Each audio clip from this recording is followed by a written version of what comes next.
This book, Wide Sea, is a really exciting adventure story. It's the story of James Cook's final expedition, his third expedition. And, it started in 1776, July of 1776. And as far as James Cook was concerned, it ended in February of 1779 when he was killed in Hawaii, of all places. He had three purposes in the voyage. Purpose number one was to return a guy named Mai to Tahiti. Mai was a Tahitian who had been brought to London by Joseph Banks, the naturalist. He brought him as a kind of a pet or a living expedition of what Tahitians looked like. But Mai really wanted to get back to Tahiti to finish off a war that his family was involved in Tahiti.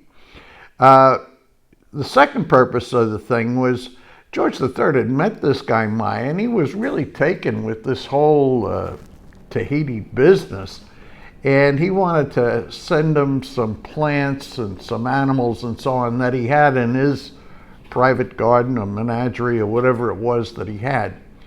And then the third was secret, and the third purpose of the voyage was to see if James Cook could find a northwest passage up over North America, but this time approaching it from the west. In other words, from Alaska, trying to get back to UK by going over the top.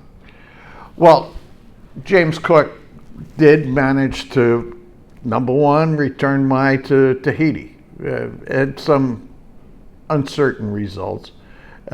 Number two, he did manage to deliver these plants and animals and so on to Tahiti, so that got taken care of. He did some additional exploration around New Zealand and Australia along the way here, but finally he did not, in the end, manage to find the Northwest Passage, but he did manage to find Hawaii. Now, and of course it was in Hawaii that he was killed. Now, what about James Cook? James Cook was really, in my judgment, an absolutely remarkable man. He grew up in someplace in Upper Yorkshire, wherever that is in UK, and he started out on the water as a guy on these coal barges or coal freighters that came down from the northern part of UK and brought stuff down to London. He ends up joining the Royal Navy.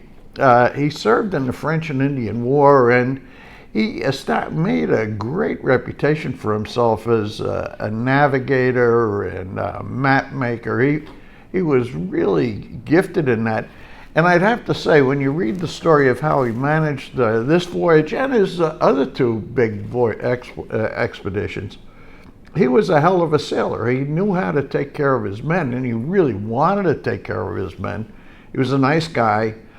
He was an absolutely great explorer. You figure these people are going, they have no idea where. They don't know what they're going to be getting into. He had, I would say, a very curious nature. And in terms of meeting all these people on these foreign islands, strange islands, he was really not judgmental. In fact, he had a kind of an easygoing attitude, even towards things like cannibalism. So he wasn't vicious or mean-spirited either to his men or to the people that he dealt with. Now, he had some serious problems. I mean, you got these long periods on these voyages where absolutely nothing is happening. I mean, these ships that he's commanding, they're only going a few miles an hour, so it takes forever to get from place to place on an ocean as big as the Pacific. And of course, that's driving his men somewhat nuts, and I dare say, unsurprisingly, made him kind of horny. So he's got this thing, and he's really concerned. He doesn't want these British sailors spreading VD to whoever the people are that he's going to meet on this voyage. So he was concerned about that, which I'd say does him some credit. The other thing that he had to deal with, and it was a problem that was, I think, almost unavoidable, and that was the problem of theft, particularly of iron stuff, by these natives that he would meet in these various places. None of them really knew very much about iron, but when they saw it, they wanted it. They wanted to make tools, make weapons, and things like that. And they had different perceptions of private property than we do, which caused, in his eyes, a fair amount of problem in terms of theft. And he had a very tough time dealing with that. Now, there's a lot of indications that on this third voyage, he unraveled a little bit, and his personality changed, became much more of a strict disciplinarian with his men. He seemed a little less tolerant, and it's only a little less tolerant of the natives that he was dealing with, but he maintained this basic curiosity and so on. And I'll tell you what, at the end of the day, I found him a very, very admirable guy. Now, I know he's the topic of a lot of controversy, all having to do with things like colonialism and things like that, which I personally think is nonsense. I mean, I think you have to deal with and judge historical figures, somebody like James Cook, by the standards of his time. And I think by the standards of his time, he was a pretty thoughtful, as I say, moral type of guy. Now, I want to mention in reviewing this book, talk a little bit about Star Trek. I've heard people confidently assert that Gene Roddenberry, when he created Star Trek, consciously based that whole program on James Cook and his expeditions. So James Cook equals James Kirk. Joseph Banks, the guy who was on the first Cook's first expedition, equals Dr. Spock, the science officer, because Joseph Banks was a naturalist and so on.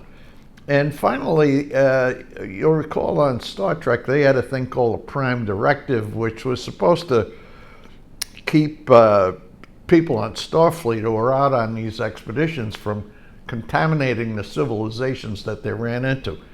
Now, I've heard this confidently asserted, and I can't tell whether it's true or not. I Googled this to see if there's a relationship between Gene Roddenberry and James Cook, and I couldn't find anything on Google to confirm it. But I gotta say, it is absolutely, absolutely plausible that that's the case. Now, this book, going back to the book and away from the substance here, very, very well written, very well paced. And, you know, even where, as I say, a lot of time goes by on this expedition where absolutely nothing is happening, the book is, I would say, an absolute page turner. Very interesting, very unfortunate that James Cook was killed in Hawaii. It really is a shame. Looking at the circumstances surrounding it, it's probably unavoidable that he was. Anyway, this book, Wide, Wide Sea, Hampton Sides, excellent, excellent book to pick up and read. I think if you do, you'll enjoy it. You'll find it very, very interesting. See you next week.